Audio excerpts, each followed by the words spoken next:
Hello dear children. Today in the last video I taught you about in, on and at, where to use all these prepositions. Today I am going to explain some more preposition to you which are very necessary in your daily life too, right? The next preposition is by. By का मतलब होता है के द्वारा. When any action is done by a person. जब person, इसमें person से related आपको देखा, ये preposition by हमेशा person से पहले लगेगी एकदम से, ठीक है? I'll tell you in what way we'll use this sentence. और ये passive voice में लगता है आपका, active से जब passive voice बदलते हैं उस तरीके से. जैसे मैंने लिखा है this painting is made dash रोशनी, है ना? तो made ये रोशनी के द्वारा क्या गई है, बनाई गई है. तो यहाँ पे आएगा by. ये पेंटिंग रोशनी के द्वारा बनाई गई, मीन्स ये जो एक्शन जो हुआ पेंटिंग का वो किसने किया, रोशनी ने किया, है ना, इसलिए बाय लगा है. ठीक है, आप देखिए ये पर्सन नेम है, इस चीज का ध्यान रखेंगे बेटा, ये पर्सन नेम है ना, ये एक्शन पर्सन ने किया है. ठीक है, तो ये पेंटिंग रोशनी के द्वारा. सीधा विद का मतलब होता है की मदद से. When we take the help of anything, non living thing होना चाहिए वो उसमें. ओके, ये चीज आप ध्यान रखेंगे, नॉन लिविंग थिंग, है ना, जिसकी हम किसी भी काम को करने के, just write this is the marker और I am using this marker to write on this black board, means I am writing on the board with the help of, with, देखो मैंने लिखा है with the help of the marker. See just like मैंने एक example दिया है, the teacher writes in notebooks. Teacher लिखती है नोटबुक में किससे, किसकी मदद से, पेन. तो ये देखिए एक नॉन लिविंग थिंग का नाम है ना, उससे पहले लगेगा तो ये विद आएगा, मतलब मैंने उसकी मदद ली है ना, पेन की मदद से मैंने नोटबुक में लिखा है या बोर्ड पे लिखा है, तो this is non living thing. ठीक है बेटा, इस चीज का आपका ध्यान रखना है. Okay, when we use by for person and with for thing, बस इतना ध्यान रखना है. अब next come to the next preposition, that is between. Between आपने मैथ्स में पढ़ा होगा, before, after, between. Before means just before, आपके आगे जो कोई खड़ा हो, पीछे बैक साइड में आपकी पीठ की, तो वो बैक आपका आफ्टर होता है बाद में. बिटवीन होता है दो के बीच में. Okay, between means among, middle of two, middle बोलते हैं इसको, बीच में. ठीक है, just like I am going to explain through example. See Mohini is sitting, Mohini बैठी है, कहाँ बैठी है, जस्ट सी आफ्टर द, जो वो आपका फिलअप है उसके बाद देखिए मैंने लिखा है Rishi and Raj. Here I am talking about two persons, है ना, ये देखिए बाद में दो पर्सन्स की बात हो रही है ना. मोहिनी बैठी है इन दो के बीच में, तो यहाँ पे बाद में इसकी पोजीशन हम इन दोनों के साथ ले रहे हैं, है ना. तो मोहिनी सिटिंग डैश, तो यहाँ आएगा बिटवीन. ओके, दोनों के बीच, just like this is your Rishi, this is your Raj, और यहाँ पे मोहिनी बैठी है, right, this is Mohini. Fine, तो ये इन दोनों के बीच में, ये ऋषि और राज इन दोनों के बीच में बैठी है, तो ये पोजीशन इसकी यहाँ है. ठीक है, तो आई वांट टू टेक, बाद में अगर वो हो सकता है मैंने दो नाम लिखे हैं या दो, टू पर्सन प्लूरल में होगा तो टू पर्सन जरूर लिखा आएगा. ठीक है, देन सी अमंग. अमंग का मतलब ये बीच में होता है, बट बिटवीन और अमंग में डिफरेंस क्या होता है बेटा, बिटवीन दो के बीच में, and among is use when we talk about more than middle of two person, है ना. जैसे कोई चीज हम डिस्ट्रीब्यूट करते हैं, आपका बर्थडे होता है तो आप लोग को बोला जाता है ना ट्रॉफी बच्चों में बांट दो, तो एक बच्चा तो होता नहीं है या दो बच्चे नहीं होते, दो से ज्यादा की बात करेंगे, चाहे वो तीन हो, चार हो, एंड सो ऑन, कंटिन्यू करेंगे. Just like Rohan distributed. Okay, distribute होता है बांटना या डिवाइडेड, या तो डिस्ट्रीब्यूट है. ठीक है, Rohan distributed the toffees that's the children. See children यहाँ पे लिखा हुआ है बच्चे. अब यहाँ ये नहीं बताया कि whether I am talking about two children, two नहीं लिखा हुआ है ना थ्री, वन लिखा हुआ है. चिल्ड्रन तो पहले बात है, चिल्ड्रन खुद ही प्लूरल है, तो ये मोर देन टू की बात. अगर मैं यहाँ पे टू लिखती, टू चिल्ड्रन, तो फिर यहाँ पे हो जाता बिटवीन. ओके, शॉर्ट फॉर्म में मैं ऐसे लिख रही हूँ बिटवीन. ओके, यही आता. बट अगर मैं टू नहीं लगाती तो मीन्स यहाँ पे ऑटोमेटिकली मोर देन टू की बात हो रही है, तो यहाँ पे हो जाएगा अमंग.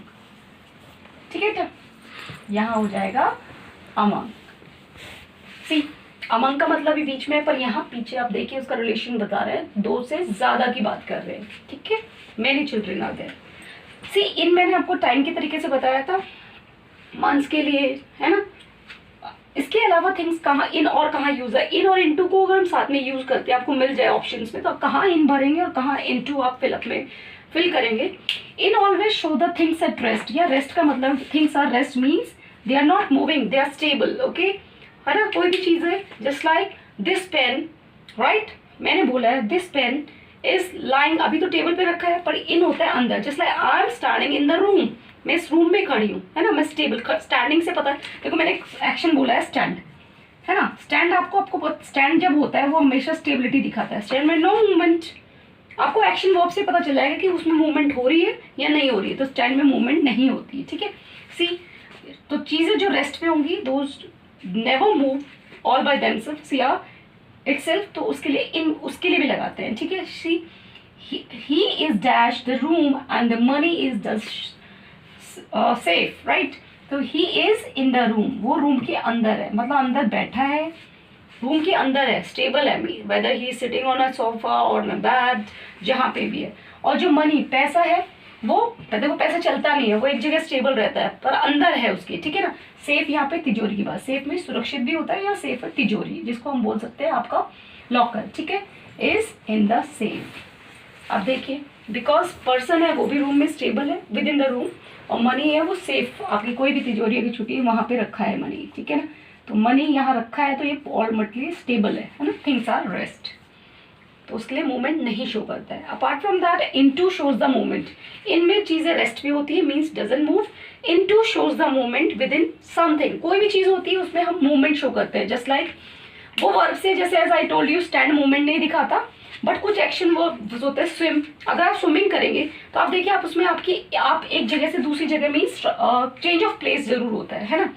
तो यहाँ पे मूवमेंट दिखाएंगे इनसाइड ऑफ रहते, मूवमेंट जब भी होगा तो बेटे चेंज ऑफ प्लेस जरूर होता है ना। चेंज ऑफ प्लेस होगा जस्ट लाइक वॉक करना, आप वॉक करते हैं, जैसे Rohan is walking in the room नहीं बोलेंगे, into the room, because the place is changing again and again, है ना। Just like I entered in the room means ये मान लो रूम है ना, है ना। और another this is your drawing room, मैंने बोला कि मैं ड्राइंग रूम से दूसरे डाइनिंग रूम में किसी भी बोलो आप एंटर कर रही हूँ, तो आप देखिए मेरा चेंज ऑफ प्लेस, पहले यहाँ से निकलूंगी तभी तो मैं इसके अंदर जाऊंगी, तो इनटू बोलेंगे फिर हम, है ना, चेंज ऑफ प्लेस।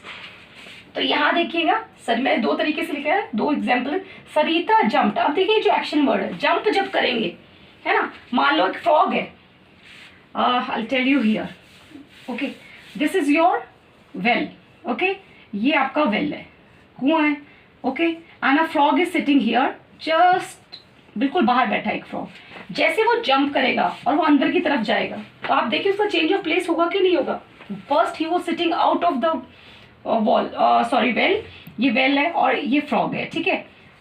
ये फ्रॉग देखिए जो जंप करेगा, जंप में मूवमेंट हो रहा है, तो वो जंप करेगा तो उसकी बॉडी अंदर की साइड चली जाएगी, तो चेंज ऑफ प्लेस हुआ, तो वहां पे इन नहीं बोलेंगे, इनटू बोलेंगे। तो आप देखिए यहाँ पे मूवमेंट हो रही है, सरिता जंप करेगी, तो जंप करेगी तो डेफिनेटली उसकी चेंज वो इतनी सी जगह क्यों ना बदले, जंप द रिवर, तो इनटू द रिवर मीन्स इसका मतलब कि पहले वो नदी की बाहर थी, है ना, फिर वो जंप किया तभी तो अंदर गई है, तो चेंज ऑफ प्लेस हो गया, ठीक है।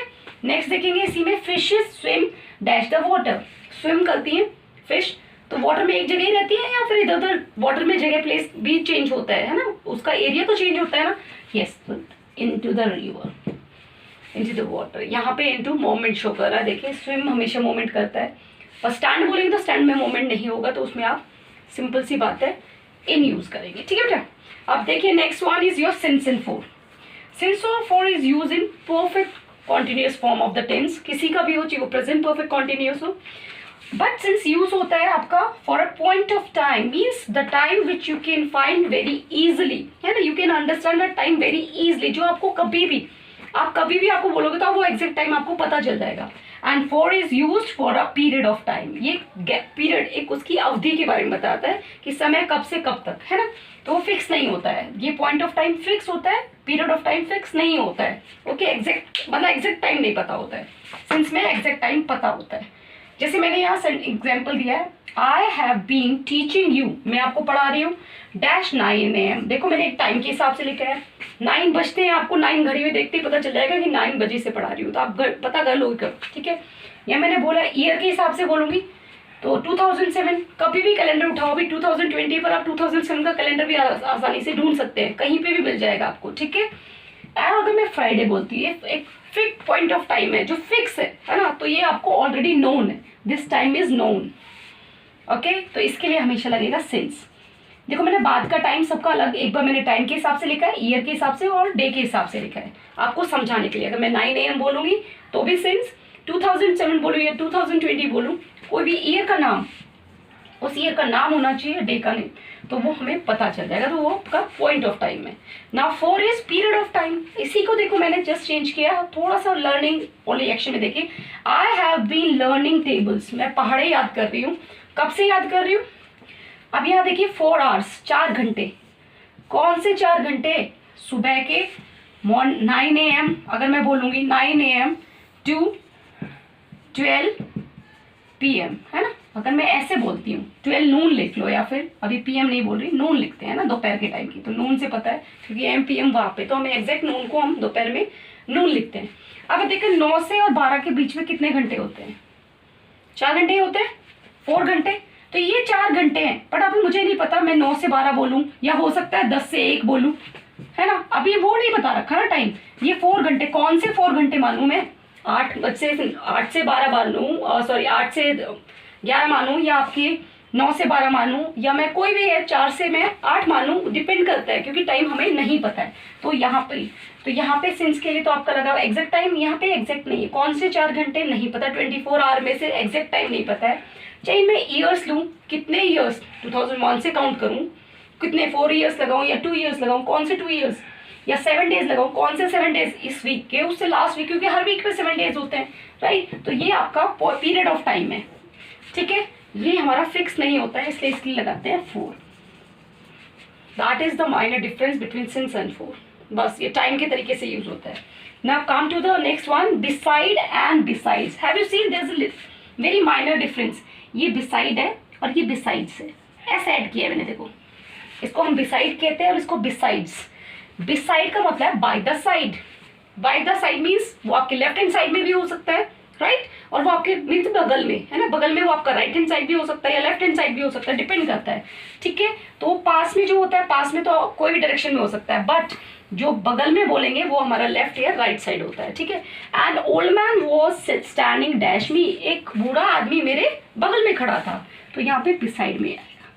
यहाँ बिसाइड का मतलब है, हो सकता है वो मेरे राइट हैंड साइड में खड़ा था या लेफ्ट हैंड पर खड़ा था, मेरे बगल में, फेस टू फेस नहीं खड़ा था, नेक्स्ट टू खड़ा था। इसको हम नेक्स्ट टू भी बोलते हैं, ठीक है ना, अगर बोलेंगे तो।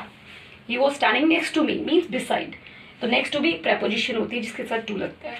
अब देखिए बिसाइड्स, बिसाइड्स यूज करते हैं बेटा इन एडिशन टू, जब हम किसी एक चीज के अलावा दूसरी चीजों को भी उसमें इंक्लूड करते हैं।